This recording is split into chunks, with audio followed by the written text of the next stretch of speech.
All right, so let's make a guacamole. And the reason we're doing an extra guacamole with your class, Chef Steph taught us how to make a wonderful guacamole in the class.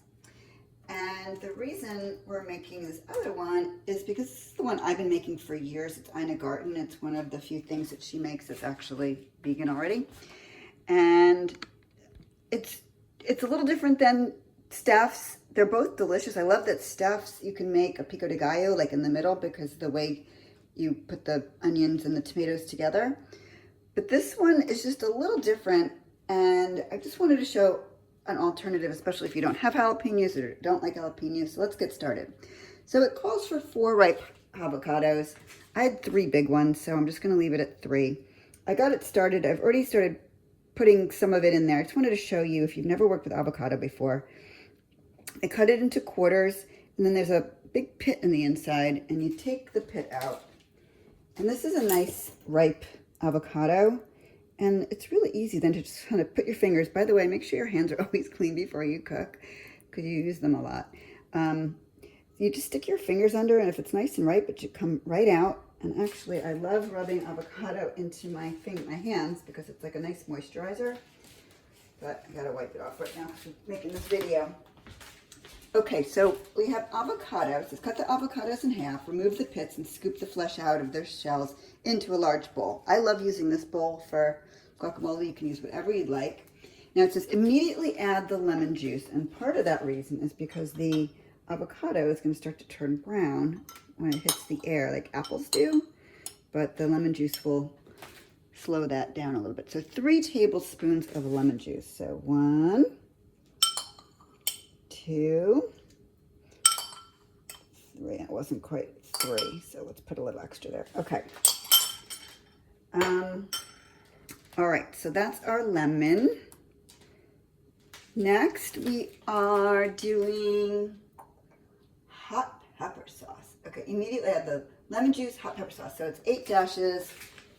Let's see, let's start with 6. We can always add more later because this is only 3 avocados. 1, 2, 3, 4, 5, 6. That's probably a lot of hot sauce, which is Tabasco in my house, but it could be something different in your house. And then add the onion and garlic. Okay, so I started chopping the onion, but I wanted to save some of it in case you've never chopped onion before. So there goes the onion, and I might not use all of it. I might save some of it on the side just to see. It might be a lot of onion.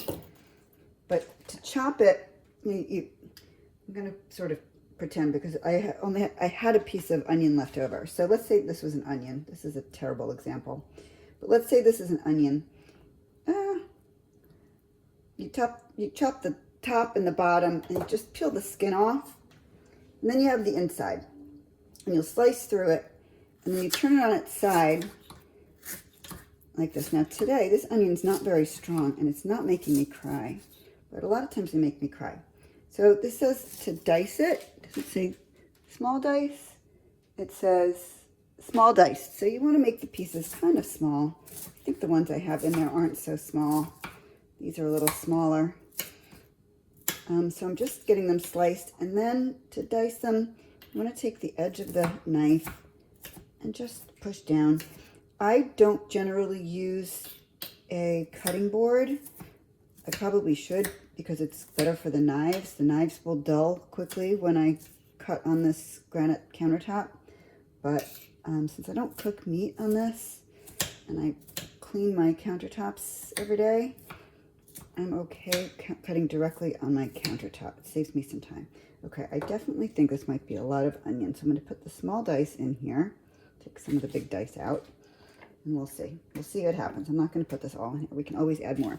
All right, so we've got the lemon juice. We've got to wipe our hands off right now.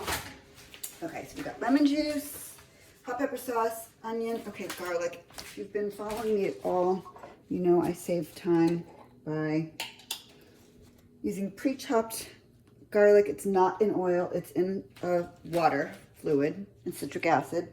And it calls for 1 large garlic clove, which is approximately that's about half a teaspoon of garlic. I like it kind of garlicky, so I'm going to put like a heaping half a teaspoon in here.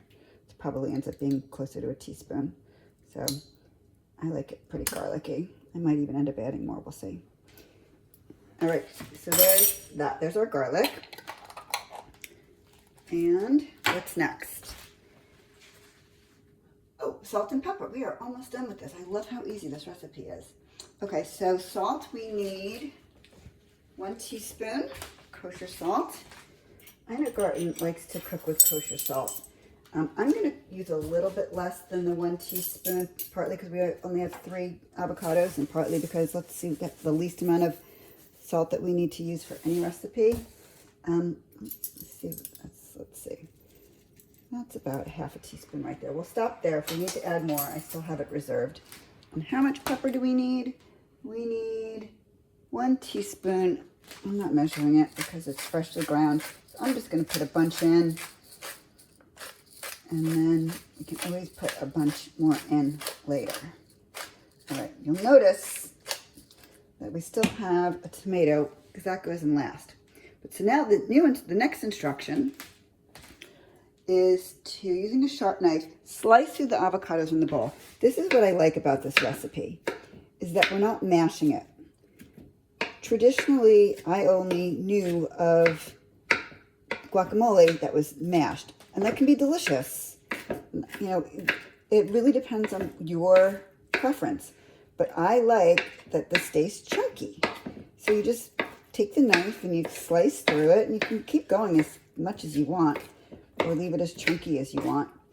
But I think it's nice to just be eating avocado as opposed to, plus when you're doing this, you're actually still dicing the onion just a little bit. So, and this is also inviting the flavors to all start mixing up together.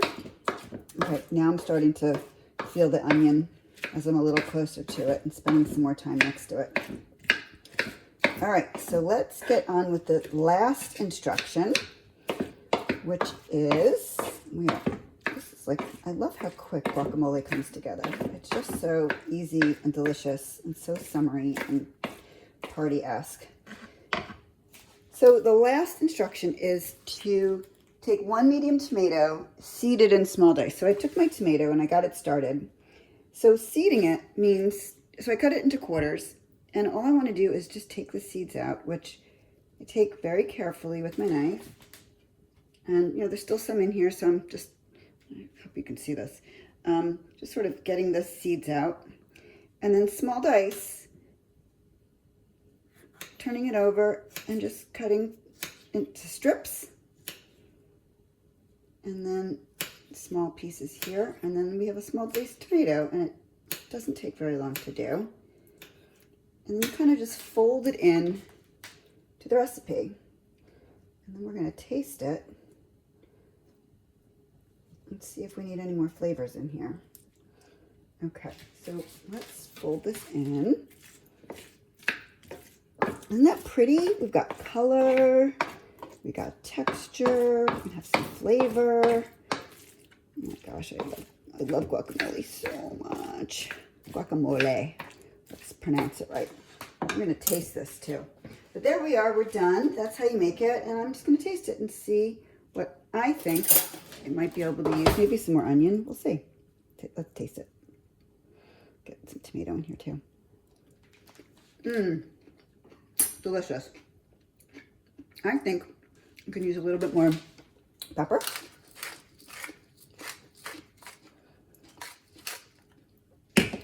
And you know what? I could even use a little bit more of the onion. So I'm going to finish doctoring it up. I'm going to stop the video now. We got guacamole. Have fun.